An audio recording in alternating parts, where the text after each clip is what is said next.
সরকার প্রাথমিক বিদ্যালয়ের শিক্ষার্থীদের 4 বিষয়ে পাঠদানের গুরুত্ব দিচ্ছে বলে জানিয়েছেন প্রাথমিক ও গণশিক্ষা মন্ত্রণালয়ের উপদেষ্টা ডাক্তার বিধান রঞ্জন রায় পোদ্দার। বিষয়গুলো হলো বাংলা, ইংরেজি, বিজ্ঞান ও গণিত। সোমবার দুপুরে নেত্রকোনা সার্কিট হাউসে এ কথা বলেন তিনি। এ সময় তিনি আরও বলেন, আগামী মাস থেকে সরকারি প্রাথমিক বিদ্যালয়ে স্কুল ফিডিং কর্মসূচি শুরু হবে। এছাড়া হাওড়া অঞ্চলে যেসব বিদ্যালয়ে শিক্ষার্থীদের যাতায়াতের অসুবিধা, স্থানীয় প্রশাসনের মাধ্যমে সেখানে নৌকার ব্যবস্থা করা হচ্ছে। পরে বিশিষ্ট অধ্যাপক যতীন সরকারের শ্রাদ্ধ অনুষ্ঠানে যোগ দেন উপদেষ্টা। এর আগে তিনি জেলার সরকারি প্রাথমিক বিদ্যালয় পরিদর্শন করেন।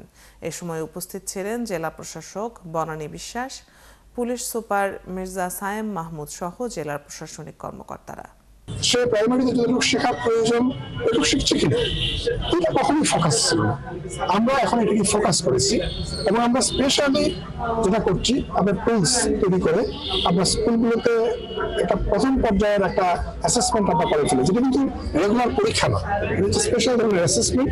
এবং সেটা হচ্ছে জাস্ট বাংলা, ইংরেজি, গণিত। এই ক্ষেত্রে তারা কতটুকু পারছে, কতটুকু বই মুখস্থ করছে তা না, তারা নিজেরা কতটুকু পারছে।